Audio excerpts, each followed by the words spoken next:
quite a lot of the videos that I cover, irrespective of whether or not it's pertaining to this program or just in any of the stuff that I cover, they're always unlisted, and it's just by chance that I will find them because they might be posted somewhere on Twitter or on some random website. And I don't know why they do that. And quite often as well, they will put it so it's geared towards kids on YouTube, so you can't comment or anything as well. But so we've got the Anti-Racist School Clubs, the webinar series, and it's being presented by none other than the creator herself, Melina, the same Melina, who might I add, who has created a concept in the past in her anti-racist journey, a concept known as white tears, which made a bit of headlines a few weeks ago. People might recall the article regarding kilts and the possibility that they might be banned due to the SNP's latest anti-racism educational drive. A bit of a all over the place articles have said because the resources that they were referring to came out last year, and the bit regarding the kilt wasn't exactly how the article would have you believe, but it was still good nonetheless to see that being brought to the public eye. This is Melina here, says that white tears are the specific phenomenon where a white person starts crying in response to an accusation of racism that they have committed. While the committer might feel sad or guilty, etc., focus should not be with them, but with the person who has experienced harm. So if we take that and you put this into the context of a primary school setting and you're giving them the hard-hitting facts about systemic oppression and microaggressions, etc., etc., the little white children might cry. And, you have to ignore their tears because, by and large, this is all about talking to the person who's experienced the harm themselves as opposed to the whitey. Anyhow, just to give you a bit of context as to who we're dealing with here, and we might as well put a face to the voice you're about to hear in case you're new to the videos. There's her there, working with Education Scotland, a fucking fringe group called the Anti-Racist Educator. She was one of a few that made this grotesque website many years ago, and that's all she was, a non-entity that probably had no fucking friends, and then she went on to become part of Education Scotland, taken aboard post-George Floyd, because we need to know all about anti-racism because of George Floyd and Sheku fucking Bayou. I'm only a minute in, but sometimes a little box is appearing right up at the top. People are obviously messaging in. This one here, this is Hardeep, and he is a biology teacher at Portobello High School.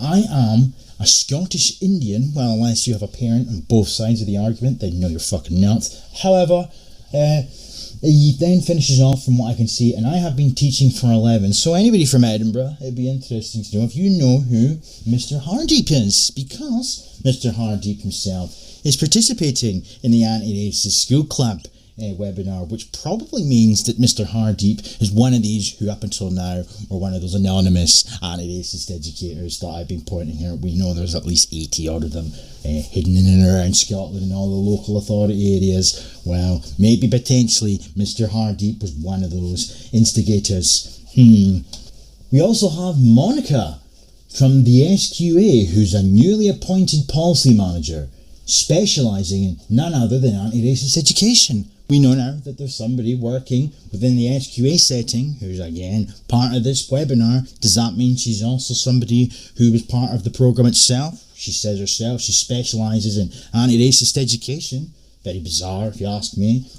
Who currently run anti-racist clubs in their schools. We will be finding a bit more about anti-racist clubs and why they can be instrumental in anti-racist education. And for myself, so as I said, my name is Melina Valdodiev. I am really interested in anti-racist clubs. It all started when I did a bit of research on the importance of racial dialogue in education. A bit of research, she says. This is the same woman who, as I've already pointed out, came up with the concept of white tears. White fucking tears as a concept she created. Now works with our government, or the education arm anyway. But, a bit. She created a website called the Anti-Racist Educator. A website that is as grotesque as it comes. The glossary alone is enough to make you wish to turn it off. And it's just disgusting.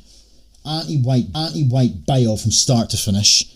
But on top of that, it redefines words, and that's quite often that's what this building racial literacy nonsense boils down to. They take the terms such as racism, and it gets redefined. So the racism that will be defined in the definition. No. That's illiterate to suggest that that is actually what racism is. Racism is a much wider concept.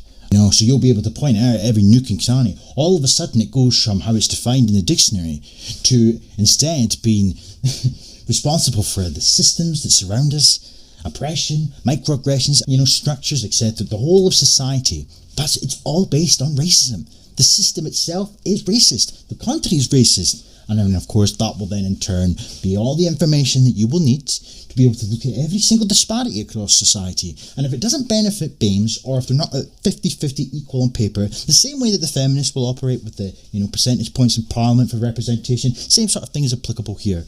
So if there's not enough BAMEs and top-notch jobs, not enough BAME teachers, not enough BAME politicians, well, that can be put down to racism. The racism that you've learnt because you've now become very literate in your field. So we need to do things to eradicate said racism. This is what it's about. There's an element of opportunism, blatant, clear as day. But on top of that, it's also predicated on the wonders of critical race theory. It all started when I did a bit of research on the importance of racial dialogue in education. I spent a few weeks in the US researching that, and that's where I was first exposed to anti-racist clubs and affinity groups. And that made me realise that I also was a member of anti-racist clubs or support networks through the Scottish Association for Minority Ethnic Educators, but also the Anti-Racist Educator, because those were really safe spaces where I could find similar educators who face similar experiences, racialized experiences. And for me as a person of colour in Scottish education, this was so important for my ongoing learning and support. A few words about that. Essentially, the Building Racial Literacy programme is a professional learning programme for educators to build their anti-racist skills, to improve their awareness of the impact of race on the people they work with, and they too get a chance to learn in a safer, braver environment, very similar to anti-racist clubs. So, Building Racial Literacy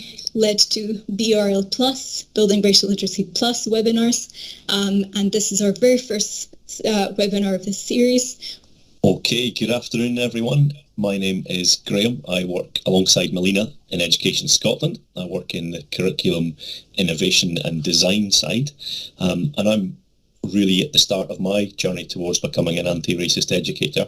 So I'm looking forward to learning lots tonight. In fact, I already have started to learn lots tonight just from watching people's comments in the chat and from the meeting our panellists, who I will introduce you to now. So we have schools represented tonight, 3 schools whose anti-racist clubs are here with their teachers and students to answer some questions and share some insights into the work, the really kind of pioneering work, I think, in Scotland that they're doing just now. So you will hear tonight from Smithy Croft Secondary School Anti-Racist Club, and we have Gemma Walters, who is an English teacher and the organiser of Smithy Croft Anti-Racist Club. We also have Rebecca Long, who is our PC Modern Languages and Equalities Lead at Smithy Croft. Struan, who is in, now it says here S4, but I'm conscious timetables have just changed, so I don't want to demote any people's down here when they've just changed. So Struan... Brand new S4. Struan is brand new S4, and Mirren, who is in S4, who are 2 members of the Smithy Croft Anti-Racist Club. We have Hutchison's Grammar Anti-Racist Club, Daniel Wolfroot, a former colleague of Melina's, who has taken over the club as the organiser there. Samiu, who's in S5, Somi, who's in S6, Kavya, who's in S5, and Nikita, who is in S3. So they are going to engage with us and answer some of your questions later on. And we know from the chat pane who's in the room. So we're going to ask each anti-racist club just to take a few minutes each to introduce themselves and tell you about their clubs. And first up is going to be Smithy Croft. Hi.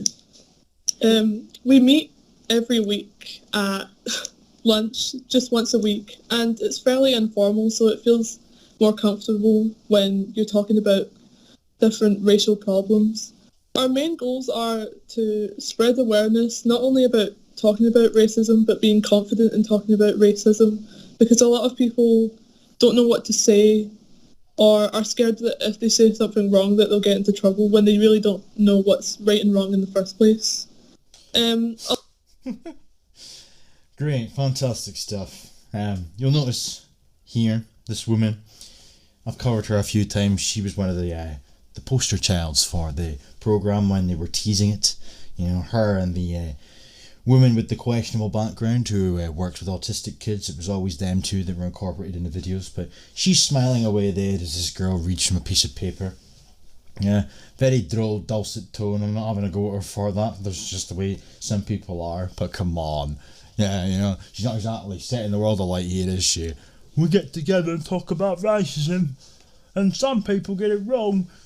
But, you know, we get scared they might get it wrong. It's like, well, I wonder where you heard that from. Could it be the woman who's smiling away with her quadruple chin? Yeah, probably, because it's not the first time I've heard that. A lot of people start with different levels of understanding, so a lot of it is an opportunity to learn about different people's experiences, what we can do to prevent racism, or what we do when racist incidents happen. And what we can do to prevent racism? Well, it depends on how we're defining racism. And if they were talking about the Building Racial Literacy Programme, which by extension would in turn mean we were talking about these clubs, then it's not the words nor the definition that you would expect to find in the dictionary. As I've stated on many occasions, it is in fact a plethora, a myriad of different examples that are encompassed within. I might at some point pull up the anti-racist educator just to show you what they define racism as, because as I said, there's a hell of a lot more to it. It's very complex, hence the term literacy. You have to be good at it. You know, you have to be on Melina's level.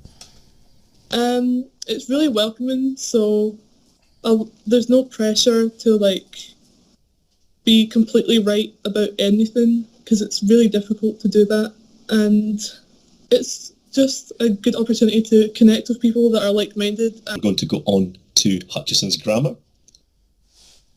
This guy. Hi, I'm Daniel Wolfroot. I joined the club that Melina started, and I'm trying to keep it going. And each of... Oh, ain't that nice and sweet and candid and frank and bold and progressive? This guy, shall we say, was part of the team with Melina, part of the programme, one of the first, presumably. Now he's carrying on the tradition. He's passing on the torch. Wow. The pupils here will tell you one aspect of what we do or what they've done. Hi, so I'm Sony. I'm an S6. I just joined at the start of this year, and me and my friends have mainly been involved in terms of the curriculum.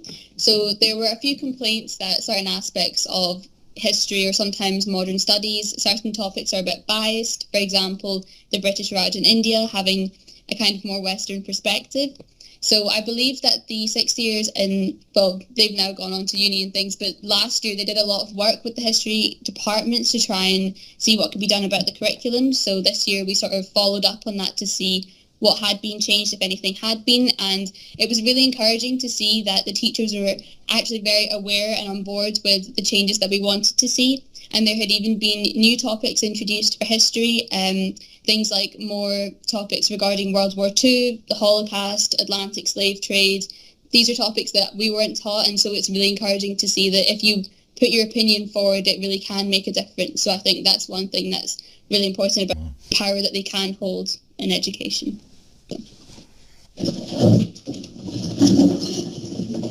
Hi, my name is Kavi Visakala, and I'm in S5, and I joined Anti-Racism Club at the start of 5th year.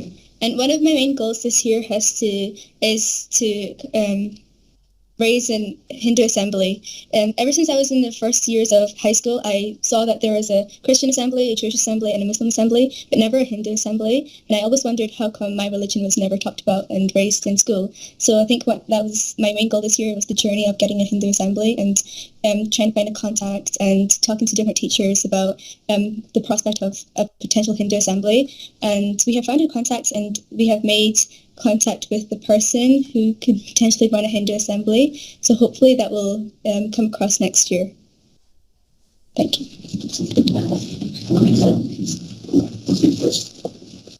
Hello, my name is Nikita, and I joined the Anti-Racist Club at the beginning of S3. And I joined because I wanted a place to feel that I belonged there, and I wanted to see if other people had the same opinions like me. And I wanted a place to feel that I wasn't alone, and there were other people that I could count on to help me who understood how I was feeling about racism.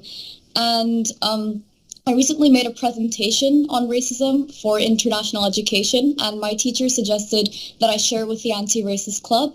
And I talked about statistics, unconscious bias, and scenarios where racism comes into play. And wow. It'd be interesting to see this presentation. Be interesting to see how she's referring to these statistics or in what context. I don't know what she's talking about by and large, but whenever I hear terms like unconscious bias or microaggressions, I do tend to sort of switch off. I mean, we do know they love to refer to these studies in the past that have been done where they will put the identical CVs into companies and they'll have a white guy's name and then a BAME name, so it'll be Daniel versus McGowie Bloom Bloom. Well, I don't know. Yeah, and then 9 times out of 10 it'll be Daniel that'll get picked as opposed to McGow. But you know, let's try that same experiment with McGow and see how he would, or somebody of the same ethnic makeup as McGow, shall we say? And I think you'd probably see the same thing kind of play out that way as well. However, I don't know what they're talking about, so I could be just going on random tangents. And how it can be prevented. Conscious bias. Come on. Hi, I'm Sammy Kumar, and I just joined the Anti-Racist Club this year as well. And I think one of the things that I've really enjoyed about this club is the Stuart Lawrence talk. So Stuart Lawrence, Stephen Lawrence's younger brother, came, we had an online Teams talk, but he was just talking about his experience with working with the government, and that was something I really was interested in hearing, like the work that he does in the government, which was really eye-opening for me. It was quite an informal talk, and he was really friendly, which is quite good because we are quite an informal club, I'd say, so that was quite good. And one of the questions that I was really quite interested to get answered was his opinions on the Black Lives Matter movement in 2020, and also his opinions on the Met Police and Cressida Dick and all the racism that is institutionalised in the Met. Institutionalised racism. You know, buzzwords are in abundance from these individuals, brainwashed quite clearly. To a certain extent, to what capacity, who knows? But it never seems to cross their minds why Stephen Lawrence's mother is a baroness, why Stephen Lawrence's brother seems to work with the government, why Stephen Lawrence is always talked about and remembered, but yet Glasgow, where again Stephen Lawrence's family, especially Stephen Lawrence himself, is used all the time in anti-racist educational resources, hence why that's probably why they ended up speaking to his brother. But their Glasgow Council recognised Stephen Lawrence Day. You know, they've done a hell of a lot for that family. But yet, I guarantee you this girl here couldn't tell you anything about Chris Donald, his age, or anything for that matter, you know. Not a damn fucking thing. That's if she even knows who he is.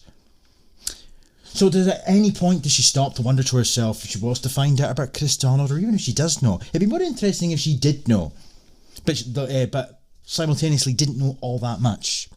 Because for a country that's supposedly so institutionally racist towards BAMEs, it does seem to be the case whether it's in America or whether it's here, whenever anything happens to a BAME, it's immediately brandished as racially motivated, regardless of whether or not it was or not.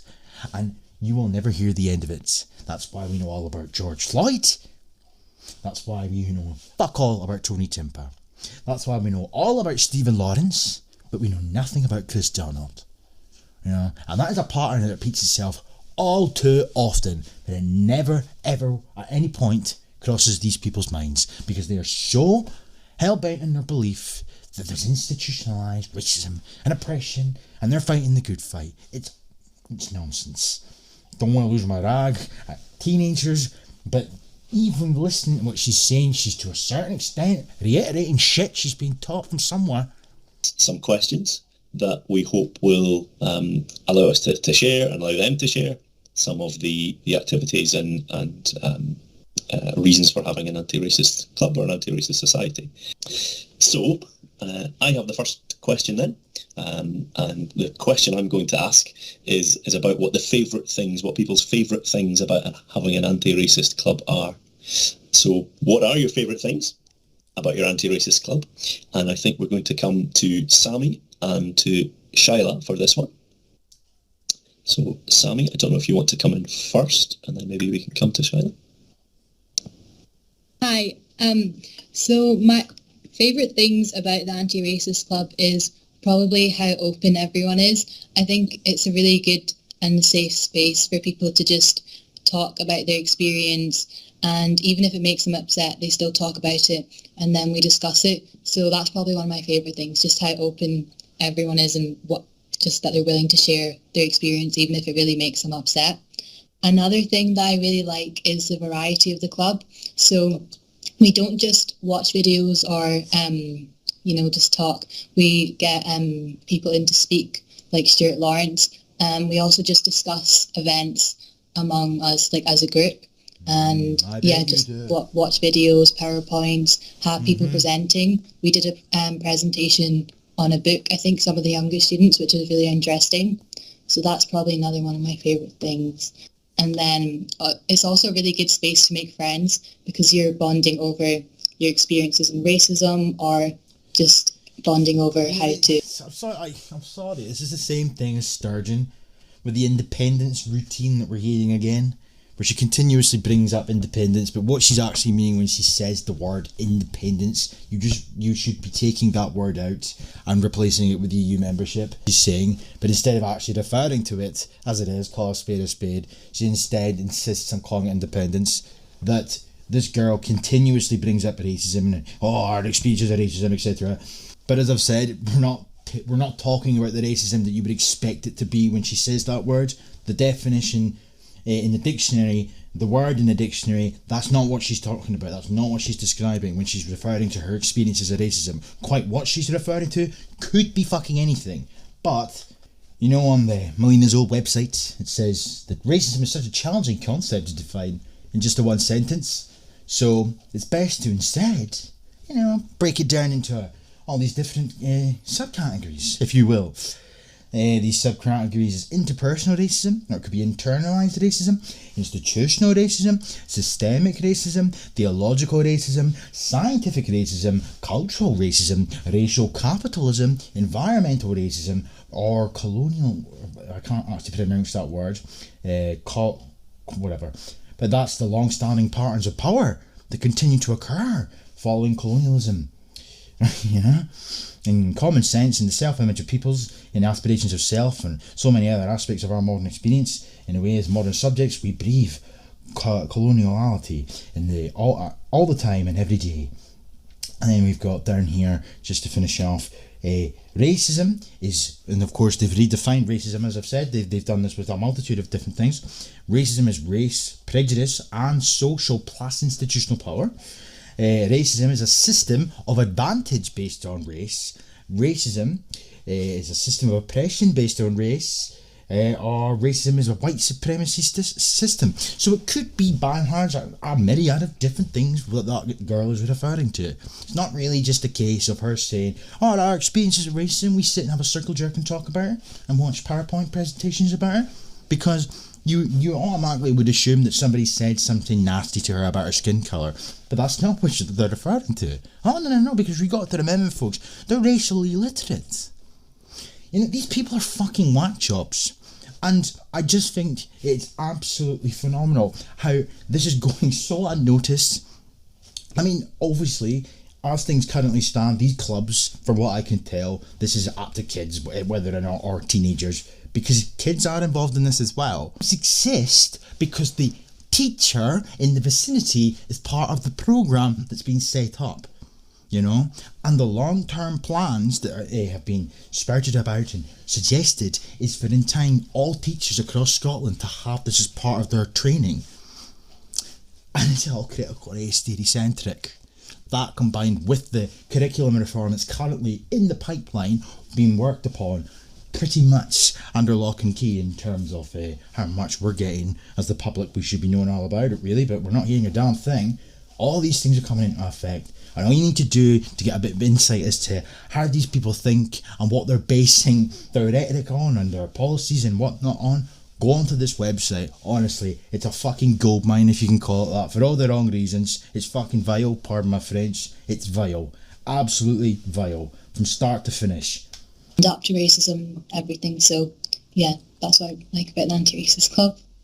Thanks very much, Sammy. That's a brilliant answer to start us off tonight, and sounds like you've kind of said really clearly there some of the most valuable things. This guy, by the way, he's leaving a lot to be desired and all. About being in the club. Thank you very much. Shyla, do you want to come in with some of your favourite things? Yeah, hi. For me, I really like that the club is like a safe place for us to be, because we can talk like about our experiences and we won't be like uncomfortable, and also that we can support each other with each other's experiences. Another thing would be being surrounded by like-minded people.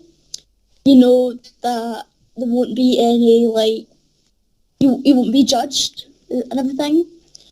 And oftentimes we have people like our campus police officer, Joel, come in and we can talk to them about like questions we have. So one thing we discussed was our policy for hate crimes, because currently none of us had any clue. And being able to talk to Joel made us feel a lot better, because we knew what would happen if a hate crime took place, and it made us feel a lot more secure.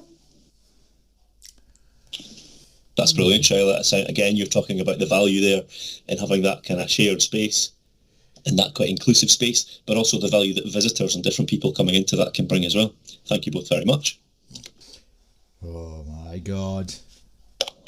Hello, it's Angel here. I would like to say that building racial literacy... Angel being the individual who works with autistic children, but yet somehow manages to fit in her busy schedule the promotion of all things diversity related, and by and large she's already did on the programme. She's one of the people that was on the first round of the Building Racial Literacy programme, and here she is to tell us all about it. Programme is what really influenced me. It's something I've always wanted to do, but I never had the confidence to do it. And I feel that being on that course, it gave me the confidence to do it. And it's, I get the support still as well, because once a month we all meet up as part of the Building Racial Literacy programme. And that's really vital as well, because we can talk about different difficulties or get ideas off each other. So it is, I would like to say that a big thank you to the Building Racial Literacy programme. And I do think this is a really important thing. It's great working with these young people who you've just heard are absolutely amazing. Thanks, Angel. And I'll just share a reminder as well, if anyone wants to join that network, it's not just for Building Racial Literacy participants. If you're interested in setting up a club, you can join by filling in the form. I'll now pass on to Rebecca. Sorry for interrupting. Hi, good afternoon, everyone. I'm Rebecca. Just to build a little bit on what Muireann said at the very start. So we're a voluntary group that meets once a week at lunchtimes. This year's been a little bit tricky for us because we've had split lunches. So we've had to really focus on BGE. So really we've had first to third years, and hopefully moving forward, it'll be open to obviously all year groups, and we expect to see a bit more diversity in terms of the age groups coming along. The format of our club varies from week to week, and we're kind of quite responsive to what's happening, kind of world events in our school. For example, we had a couple of racial incidents, and I think there was a general feeling that they weren't being dealt with in an appropriate way. So as a group, we had discussions around a policy. We were able to come up with a draft policy on a whole school level. And I think what that did was really empower our young people. Again, this is another sort of repetitive talking point I hear from a lot of these individuals, is that racial incidents will allegedly occur at school and nothing will be done about them, or not enough was being done about them, and then it will in turn then push for change to be implemented as a result of. So what would that entail? Would that mean that any of these reports that are made regarding racist incidents, if a report is made, do we just have to take the person at face value that they're telling the truth. Because a racist incident, bear in mind, is any incident that is reported where the victim, alleged victim, feels that it was done to them due to racial prejudice of some form.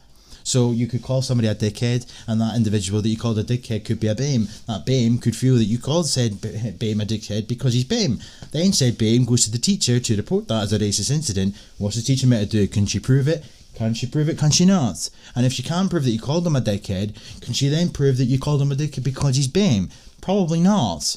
Then that leaves her in the conundrum of whether or not she decides to act upon this racist incident or if she decides to write it off. And if she writes it off, she runs the risk of people complaining about it after the fact. You know, it's so easy for this talk of a racist incident to be brought up, but we're not talking about severe issues here. By and large, it's the most stupendous of examples that I've heard throughout the years. Fuck's sake. But it's always culminates in the exact same thing. Oh, we've decided we're going to do X, Y, and Z. I wonder what she's planning on fucking doing. People and really show them the power of their voice and their opinions. So that was a really powerful thing to do. Sometimes we discuss world events after the child queue incident. An opportunity there to have a discussion. Sometimes it's amazing because they will use this child queue as an example of the institutionalized racism that's right, but yet they will cling to that child queue forevermore because it's not like there's a child queue that happens every second day of the week, is it? Or is there? we do preparation for visits with Gemma's been great in organising diverse voices coming into school. So sometimes we do a discussion with our young people about what those talks are going to be on and maybe some follow-up questions. So it really does vary. And like I say, we're usually quite responsive to what's happening in our school. And on I am noticing that little boxes at the top, by the way. Every time I go to pause it, it goes off because I have got it sped up slightly. Global events, and a bit like Angel, the Building Racial Literacy programme just gave me that confidence. It gave us that kind of validation that we were doing the right thing. I'm really conscious sometimes that some of our colleagues maybe think Gemma and myself are just up in our soapbox banging on about something that we're really, really passionate about. That validation and to say, this is the right track and this is something meaningful and worthwhile it was really encouraging for us. So yeah. Yeah. Okay then. Okay, thanks very much, Gemma, for that. I think you're up for one of our next questions as well. But the next, I think you got a bit confused. Great. But hi. So the why for an anti-racist club, that was the question. Yeah, the purpose. We really, initially, what we wanted from starting the anti-racist club was to have a kind of safe space for students who experience racism to be able to know that they've got somewhere to turn, they've got some people that they know are available, and they know kind of understand their experiences and are empathetic towards them. But actually, the club has become so much more than that, because it's caught lots and lots of young people who feel really strongly about a range of issues, actually, and it's allowed them to become friends with each other. It's allowed them to strengthen their voices, and we've worked really hard on that kind of allowing young people to believe that they are change makers and that we change makers. That's now we're heading into sort of UNCRC sustainable learning for sustainability territory here with rhetoric like that. Climate change makers, sustainable change makers, all these different daft buzzwords, daft nicknames that they've got that label these children and these teenagers with. But it's just a kind of more fancy or namby-pamby way, whatever you will, variation on the term activist. That's all it is. It's politicisation again, children. It's interesting when she makes reference, but she doesn't elaborate, but you can kind of guess probably, considering learning for sustainability, global citizenship education, etc. These are commonly taught concepts in schools nowadays, especially in these areas of Scotland where these individuals seemingly dominate, the Glasgow, Edinburgh area, that is. But she said there that there's a range of issues that they're all interested in. Well, I wonder. We are going to be able to shape the world into the place that we want it to be. So that's sustainable development rhetoric, because yep. I think the most important bit for us has been that now our young people hopefully feel like they are activists themselves, that they feel empowered. Yeah. Oh my God. Yeah. Well, it's the end result of the politicisation of children from a young age. They grow up to be teenagers and feel empowered. But however, about taking this work forward. Yeah, it's quite an interesting reflection from the initial outline to that, really powerful vehicle for young people having agency in their school, agency in their community that's coming through there. Thank you very much, Gemma, and sorry to Rebecca for getting it's this only having surnames on Glow on the screen that confuses me, and it's not too hard to confuse me. Thanks very much. We'll go to Somi then. what's this one? I noticed now and noted how these teachers are so animated speaking about something they feel, and there's no more, but it probably is something along the lines of so passionate or whatever. Fuck knows. What are your thoughts on what might be the purpose of an anti-racist club? Yeah, so my answer is very similar to Gemma's. Can I just add a wee caveat? Sorry, I do if that previous woman first started off, I understood what she was saying then in terms of something set up for an if and a for, a BAME in a school gets called the N-word or whatever, he or she feels like they would have somewhere to go. That's fair enough, I understand that. It's sort of the same sort of principle as you would have your guidance teachers back when I was in high school. You had a guidance teacher and you could go and speak to your guidance teacher whenever you felt down type of thing. Like that was something that I would assume, I thought that's kind of what she was elaborating on at first, but then you've seen how it descended.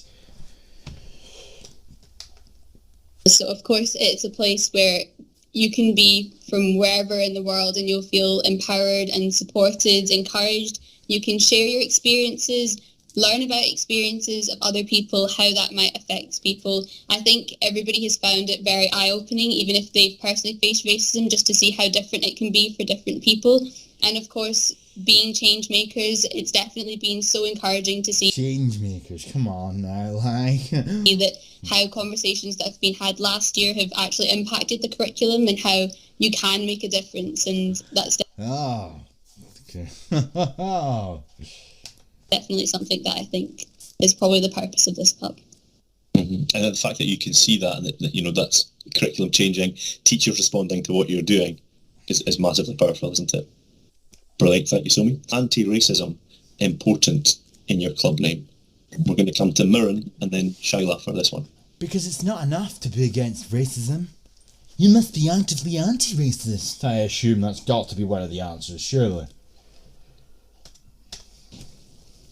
Hi.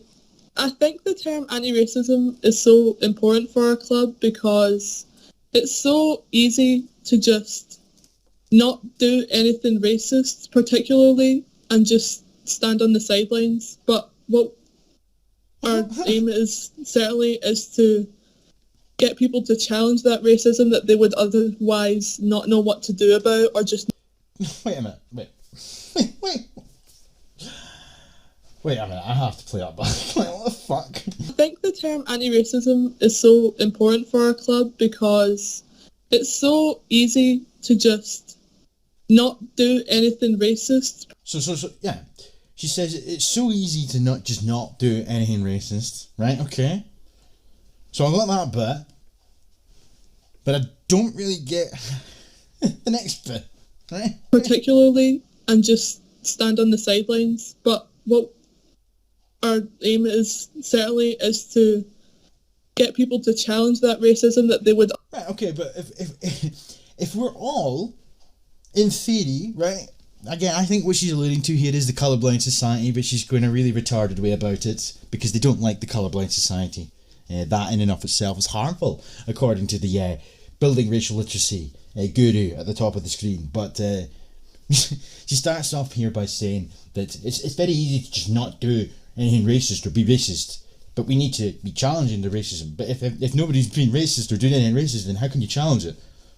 Oh, that's right, because you need to address it anyway. You need to address the elephant in the room, and then we need to start going down the path of bringing up all the redefined words, and you name it, it's there. Otherwise not know what to do about or just not do anything about. So it's definitely more important than I'm just sorry, like, how can you make such a fuck up of your explanation when you're reading from a piece of paper? I would expect that from somebody who's thinking off the cuff. like an equality group or something like that, so we can really focus on like what you do in those kind of situations. What kind of situations? It really shifts that from being a club that's not just around equalities or something like that. This fucking absolute beta soybean is, of course, she's going to humour her. She made no sense at all. Shifting to a kind of an activist, proactive stance of changing experiences. Fuck off. Thanks very much, Maren. And we're also going to come to Shyla for your thoughts on. Oh, God. Hi, I'm Remy, not China, but I'd second the above question. I'm keen for the group to not be only BAME people. It's not only the ... Oh no, they've got wanks. They've got their allies. Not just letting this girl get diluted in the wider equality debates. Oh, that's Mrs. Utamani. Oh, that's the woman who is a primary school teacher, of course. She teaches primary sevens. She promotes global citizenship. She also is quite a vocal advocate for the Building Racial Literacy programme. I don't know what point she's talking about, however. our answer's quite similar, very similar. The term anti-racist is so important because it's so easy to be like, oh, but I'm not racist, so it's not my problem. I'm non-racist. So look at this woman. Melina nods her head to that. You know, absolutely. This girl got it down to a T because again, it's harkening back to this colourblind society. If individuals ain't racist, then why the fuck do they need to learn about racism? You know? You're actively going after colourblind societies or colourblind children and making them think about race. Getting in the end up coming away with council talking points such as what this little girl is referring to there. No, you get those people that'll say, well, I'm not racist. Well, that's a really acceptable point of view to have. I haven't done anything, so I don't need to do anything. Feeling as if because you aren't racist, doesn't mean you don't have to combat racism. But being anti-racist, define racism. Racist is like saying I'm totally against this. We need to stop this out, and it's not just sitting on the sidelines and be like, it's not my problem. I'm not racist. It is our problem because we need to make others feel like that they're supported, and being an ally, that means not just standing on the sidelines. It means going in and helping people and educating others as well as yourself. Educating, yeah. That's brilliant. That's a really powerful answer. Thanks, Remy. Is that all? I love that focus on action. So thank you so much. Of course you'd love that because this is your baby. It's coming into fruition, is it not? That's the devious smile of a woman who's having her dream come to the forefront. You know, once upon a time, just a fringe little activist on the internet shitting on white people every single day of her life. Now all of a sudden she's working with the government. And she gets to smile now as children reiterate her talking points. Action, we need action. And little micro penis Graham on the right hand side